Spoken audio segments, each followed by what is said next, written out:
Hello, hello, hello. Welcome back to Jen's Books. How are you doing? I hope you had a fantastic weekend. In this video, I'm going to be doing one of my six from the shelf reviews and recommendations. And I've picked 6 books that have, again, something in common. And that something in common is seafaring for today's video. So ahoy there, my hearties. Before we get on to the books, the 6 books that I've selected to talk about in a bit more detail, I wanted to mention a few honourable books that almost made it to that list of 6 books, but I think are still worth reading. So I thought I would start by talking about The Life of Pi by Yann Martel, which I've mentioned before, which is the only reason I didn't pick it as one of these 6 books. And that includes the story of Pi, who gets stuck when his family loses his family when a boat sinks with their family and the zoo that are travelling to Canada from India, and everybody perishes apart from Pi, who ends up stuck on a boat with a Bengal tiger. Really awesome book. If you haven't read it, definitely read it, and I'll add a picture of that for your information. Other honourable mentions that I wanted to pick up on were J.M. Coetzee Foe, which is kind of a book that was inspired by Robinson Crusoe. The reason I didn't pick this is I think it's not going to be to everybody's taste. He is the winner of the Nobel Prize for Literature.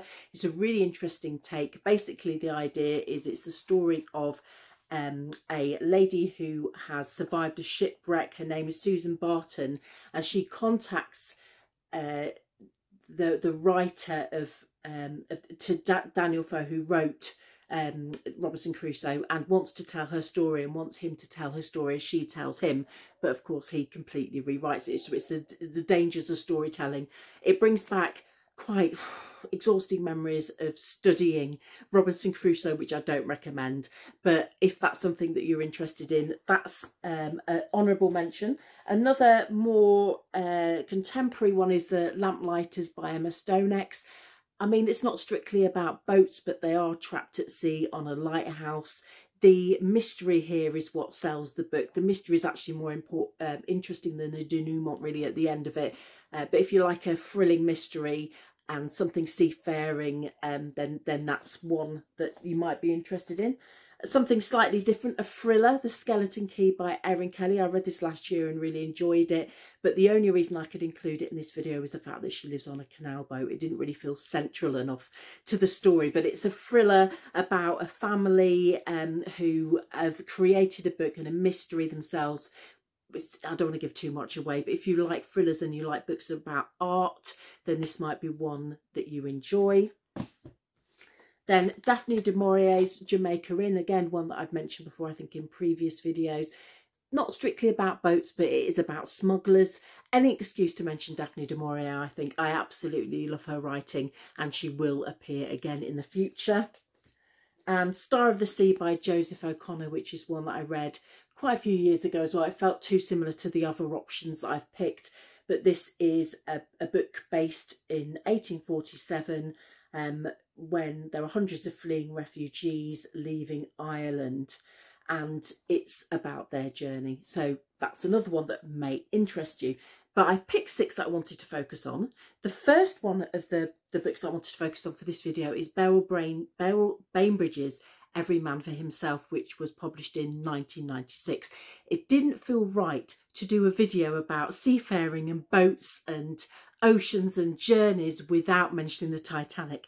And this is a lovely little spare short novel that's based on the Titanic. In fact, it draws a lot on historical figures that you may have heard of if you know about the Titanic, such as Captain Smith and some of the first class characters.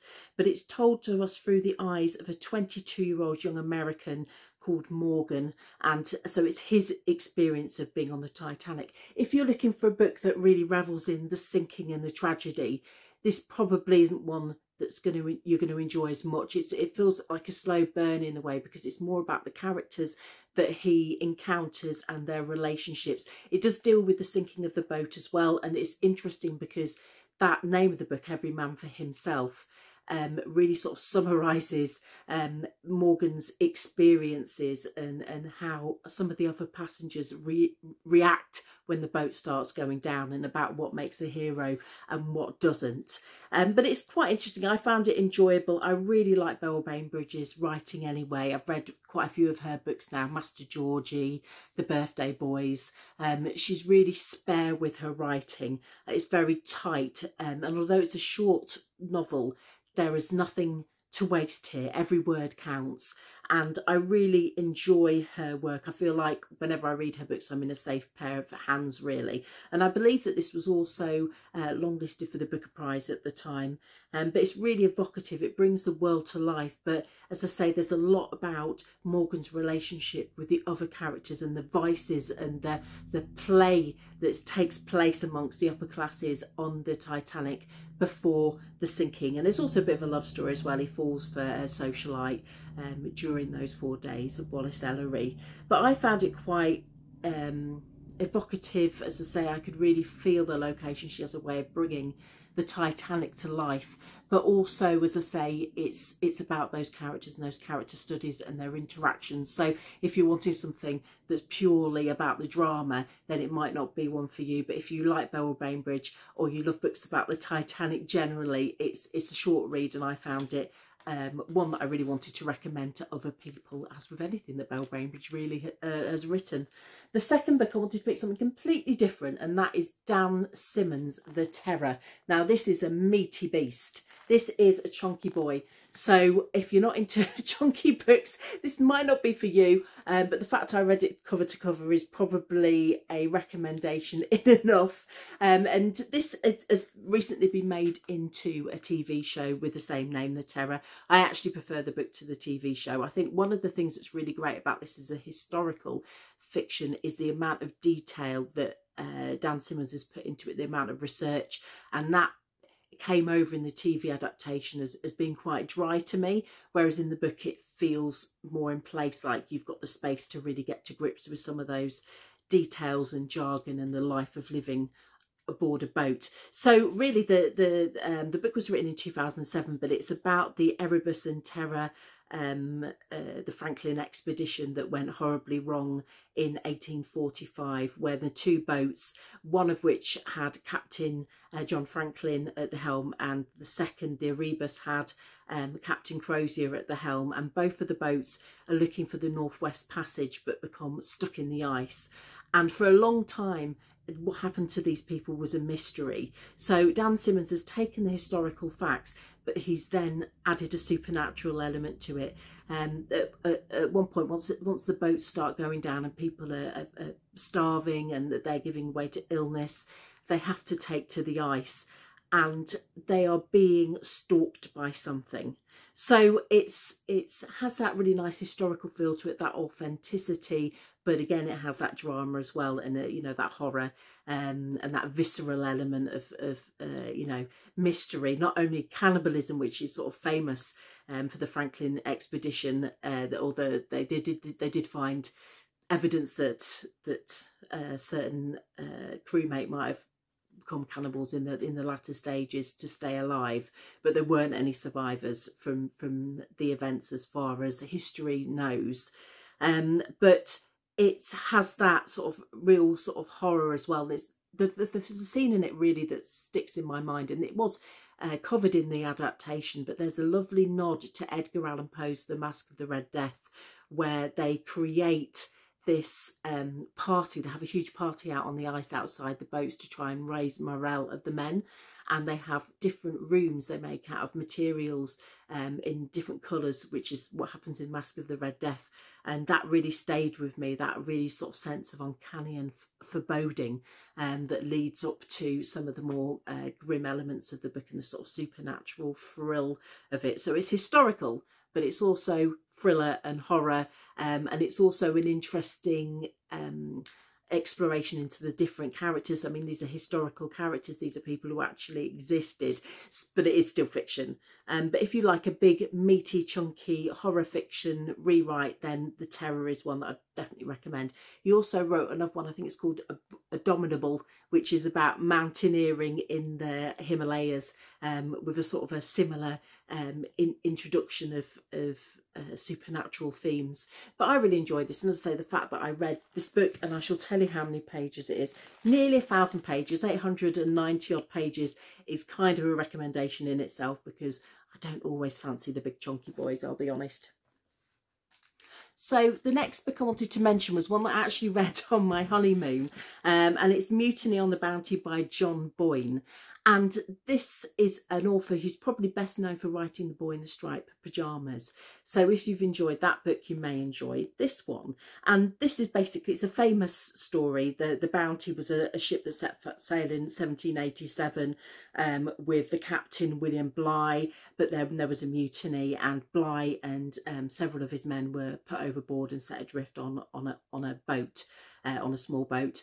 And so it's a known story, you know, people know about the Bounty. But what's really lovely about this book is we're given this conduit through the eyes of this 14-year-old boy, John Jacob Turnstile. So John initially is a pickpocket in Portsmouth, and he gets picked up and arrested. And then he's thrown this lifeline. He's told that he can go free if he goes and works as a valet on the Bounty for the captain. So that's what he does. But because he's new to this whole environment, we're seeing the world through him, and he's showing us this environment in a way that makes it accessible. So you don't need to know anything about seafaring. He's showing us it for the first time. And it's all about his life on the boat as tensions start to build between the crew and the captain. And he's caught between the crew and this captain that actually he begins to respect. And it's all about the fallout. So it's another historical novel, but it's a first person point of view. We feel really close to the action because of that. And it feels authentic. Again, there's lots of really nice detail and research, but it's sort of a rollicking adventure as well. There's twists and turns, there's excitement, and John Boyne's just a really good storyteller. So if it's something that you think might enjoy you, it's definitely worth giving it a go. And as I say, it's a retelling of quite a famous historical event, but in a really engaging way. And again, it's another quite a chunky book. The next book I wanted to talk about is slightly different. It's called The Lifeboat, and it's by Charlotte Rogan, and this was published in 2012, and this was a debut novel. I'm not sure what she's written since, or whether she's written anything since. She probably has, but it was her first book when it came out. It's got some blurbs on here from Hilary Mantel and Emma Donoghue, so you know it's got to be good. But basically the idea of this book is we're told the story through the eyes of Grace Winters.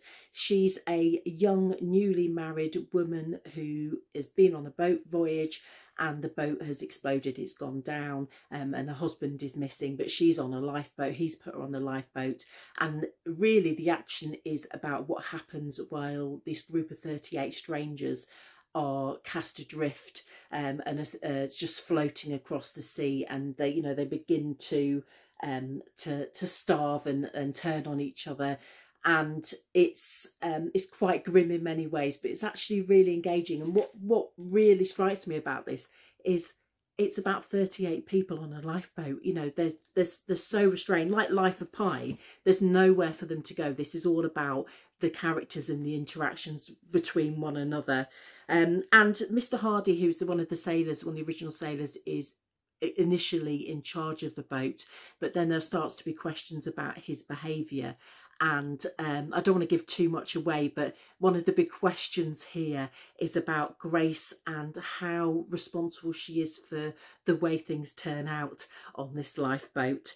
But yeah, I really enjoyed this. I like the fact that they're stuck in this small location. And yeah, definitely recommend it. You know, again, as I say, quite sort of thrilling but sort of bleak story, but an interesting one, definitely.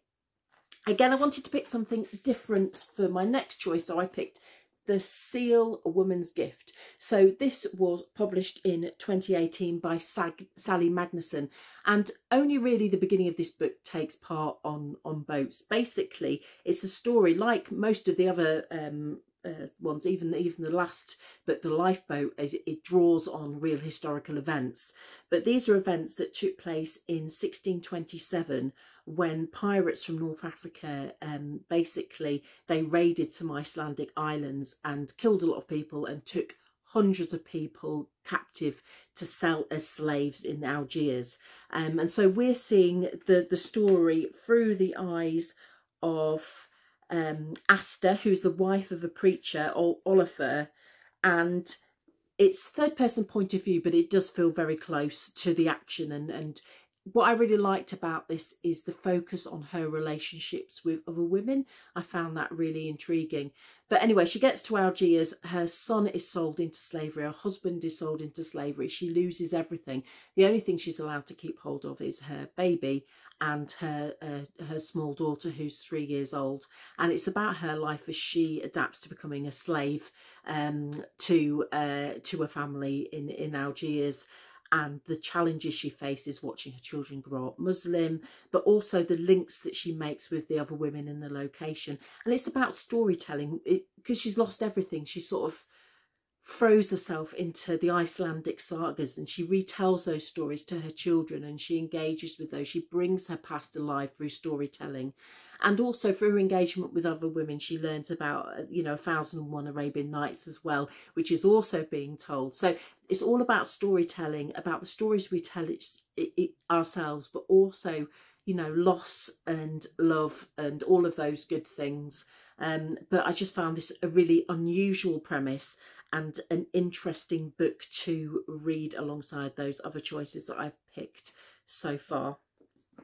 And last of all, as I say, I mean, I had all those honourable mentions and I couldn't really pick initially which one I was going to talk about. But in the end, I decided to pick a book that I have actually spoken about already. I wanted to pick something a bit more modern and a bit different. So this is the one piece that's not historical fiction, and it's Julia Armfield, Our Wives Under the Sea, which was another debut novel in 2022. And this is one you've probably heard tell of. It got lots of really positive feedback and reviews when it came out, and I really enjoyed it because it's just completely different. It's basically told through the eyes of Miri, who's a grant writer, and her wife Leah, who has gone off to do deep sea research. And what happens is Leah is only supposed to go away for a few weeks, but she ends up missing for months and months and months. They don't know what's happening. The company she works for have become uncontactable, and Miri is sort of grieving this loss of her wife, not really knowing what's happened. But then Leah is returned to her, but something's not quite right. Whatever she encounters under the sea, there's some of it has come back with her. She's not herself, and Miri has to watch her kind of degrade and reduce and change into something completely different than she was. So she's having to grieve again her loss of her wife, really. And the story is told between the two viewpoints, but it jumps from Miri in the present, where she's talking about her wife and how these changes, physical and mental, are taking place. I mean, there's one point, I've read this lovely review where they said, about two wives suffering a loss, one of them can't get out of the bath. Something like that really made me laugh. And there is one point where Leah is, she just wants to stay in the bath the whole time. But then you jump backwards to the events that take place under the sea when the submarine is stranded at the bottom of the ocean, and those events that lead up to whatever it is that happens to Leah that changes her. So I really enjoyed it because it's completely different than anything I've read before. I do like the odd weird little book, and that's kind of what this is. It's a weird little book, but it's beautifully written. It's really lyrical. It's kind of a slow burn, but it's really moving. And yeah, I really enjoyed it. It's more about them and their relationship than it is really about what happens under the water, but there's certainly that aspect. So it's not a boat, but it is a submarine. So I thought we could probably just about get away with it. But those are my 6 recommendations and honourable mentions for books related to the sea. As usual, I'd love to know if you've read any of those books, what your thoughts are on them, whether you have other recommendations that are kind of similar to those that I've mentioned in this video. And if you're new to the channel, basically the premise is that I set myself a challenge to read 100 books in 2023, and one of my next videos is going to be my May catch-up, where I talk about the rest of the books I've read in May. But if you're interested in recommendations and talking about books and coming along for the ride, do please subscribe and follow us. But as I say, I'll see you in the comments, and have an amazing week. Take care. Bye.